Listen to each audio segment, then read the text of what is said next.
A misconduct allegation can have serious consequences long before a final decision is made. Depending on the situation, it could lead to disciplinary action, suspension, termination of employment, academic penalties, damage to your professional reputation, loss of opportunities, or lasting consequences in your employment or academic record. A misconduct explanation letter gives you the opportunity to explain the situation clearly, provide important context, address misunderstandings, and present supporting information before decisions are made about your case. But many people often react emotionally, become defensive, deny everything without explanation, blame others without evidence, or submit vague statements that fail to address the actual allegation, timeline, or policy concern being reviewed. A strong explanation letter should remain factual, professional, accountable. So, here is how to write it. Sender information. This is the first part of the letter where you identify yourself. For example, Michael Carter, Operations Supervisor, Logistics Department, Brightline Manufacturing Incorporated, 2450 West Market Street, Chicago, Illinois 60607. This section establishes who you are and your connection to the organization. Make sure your name, position, department, student ID, or employee ID matches your official records. Date. After your contact details, include the date the letter is written. For example, May 31st, 2026. This helps document when your explanation was formally submitted. Submit your explanation promptly if there is a disciplinary deadline or response time frame. Recipient information.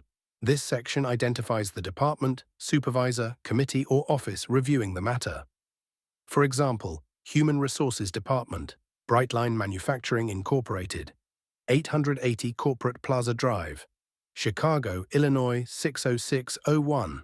This ensures your explanation reaches the correct reviewing authority. Verify exactly who requested the explanation before submitting your letter. Subject line. The subject line clearly identifies the purpose of your letter.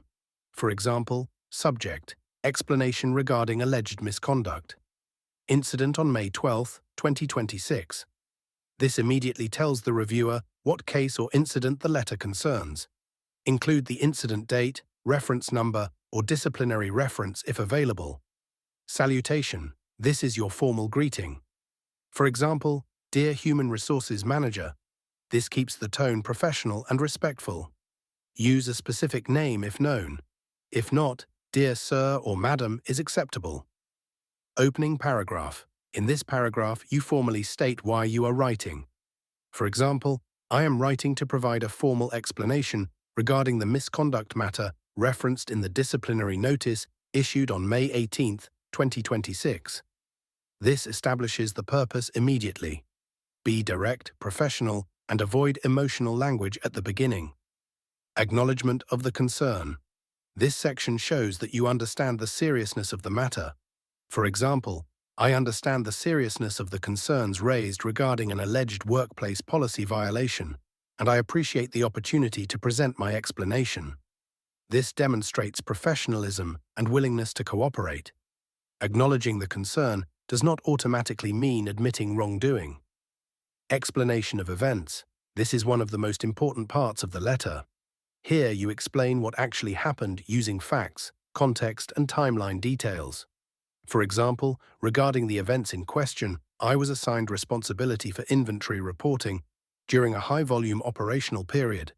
Due to miscommunication regarding updated reporting procedures, an incorrect submission occurred on May 12, 2026.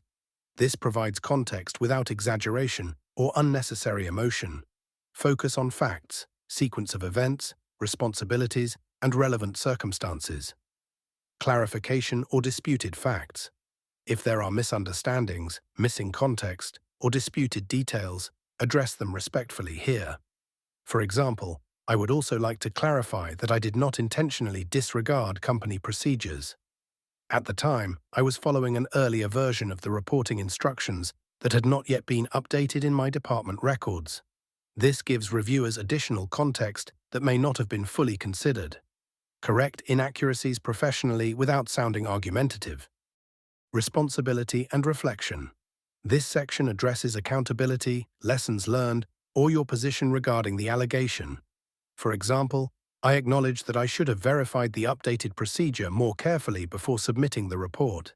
In hindsight, stronger communication and procedural confirmation could have prevented this issue. This demonstrates maturity and professional judgment. If responsibility applies, show accountability clearly. If disputing the allegation, explain your position respectfully and factually. Corrective actions. This section explains what you have done since the incident. For example, since this matter occurred, I have completed additional policy training, reviewed departmental procedures, and implemented improved communication practices to reduce the risk of similar situations in the future. This shows proactive effort and commitment to improvement. Mention measurable actions whenever possible. Supporting documents section. This section lists any evidence supporting your explanation.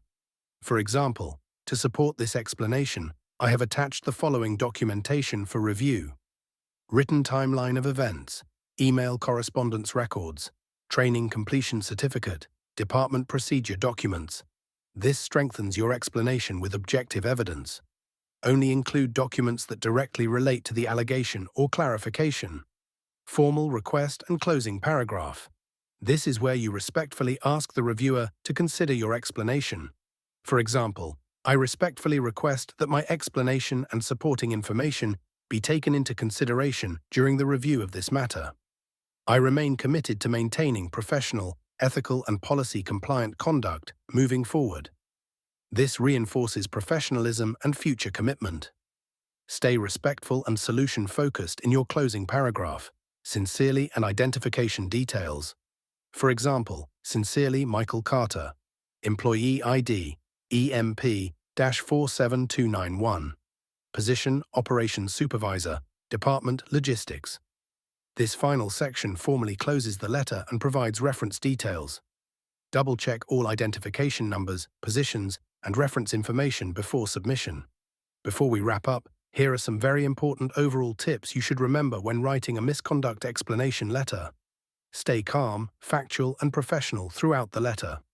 Address the allegation directly, explain relevant context clearly, avoid emotional arguments, and support your explanation with documentation whenever possible.